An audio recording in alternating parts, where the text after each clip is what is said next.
Hi, welcome back to Live and Breathe Horses, and from an old master trainer to young trainers. Volume 2 of Classical Principles of the Art of Training Horses from Master Nuno Oliveira.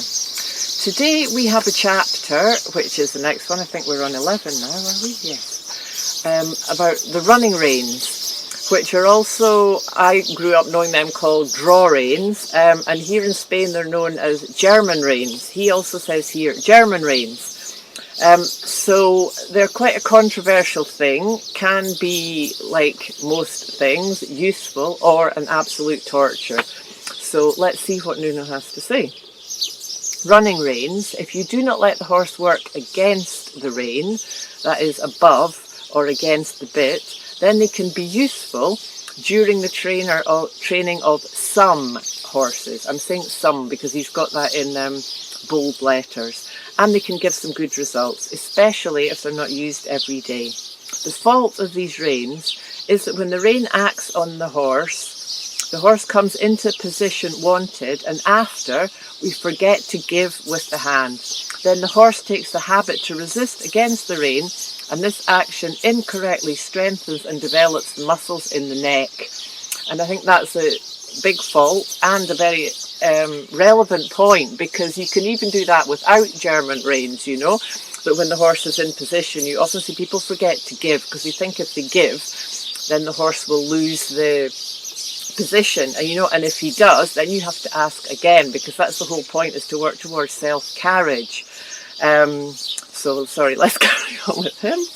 Instead, if we use the rein sometimes on horses which have a tendency to carry the neck too high, or horses who lose their position in the transition, then when used with tact and delicacy, always giving immediately at the moment of the result, then they can be a great aid in the training of the horse. Though on some horses they can be harmful and injurious, and the rider must decide how and when to use them.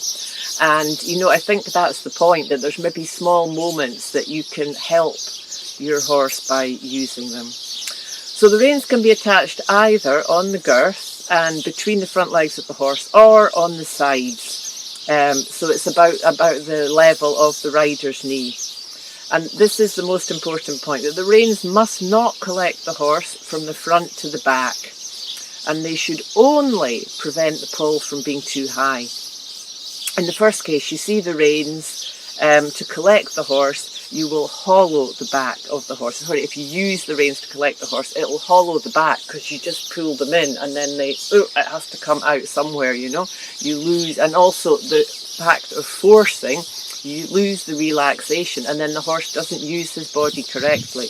That's when the hindquarters get left out behind, and he's tense, and then ends up with a sore back. So, in the second case, if the reins give immediately in the moment that the horse gives, this prevents the back from becoming hollow. We must not forget the old equerries used them to continue the horse in the position until he was confirmed in that correct position. They preferred to use them with the capison. Later, one can use them briefly in teaching some movements in which the horse has difficulty keeping his correct position. Use them briefly with maximum care and give immediately after the result. The theorists, purists, specialists who are not able to train any horse have a tendency to condone the use of these German reins. So, a knife in the hands of a gentleman can cut meat into very small pieces, but in the hands of a maniac man, it can be very dangerous.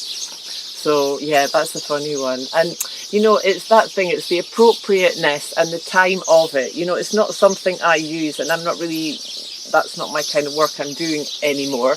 But in saying that, he has so many relevant points. And I did once have a mare who worked very well, but she'd got into this habit. I mean, I had her here because she was taking off with everybody at canter, but when you asked her, it was getting the transition. And every time you asked her to canter, her head would shoot up in there and she would get all nervous. And after quite some frustration, I thought, okay, I'm going to put the draw reins on the sides so they're not too tight, so I can keep her down in that transition. And really, after working that for a few days, And she realised, oh my goodness, if I just relax and I can do that, and it all turns out much more comfortable. And then, of course, when the transition was nice, the following canter was nice, and we didn't need to use them anymore. I mean, for me, on that moment, I'm always thinking, well, I would love to be able to be, or look forward to the day, hopefully I live long enough, to be skillful enough to get that done without using them. I mean, this is quite a few years back now. But yeah, in that case, it was very helpful, you know. So we really just put them on, did the transitions, blah, blah, blah, took them off, start and finish the session without. And it was really just a few days. So I think they do have their use when we're very aware of how we're using them, like everything. And it's to be mostly conscious that we keep the lightness and there's enough give in our work. So thank you for listening to me today. Keep tuning into the light, and I'll see you next time.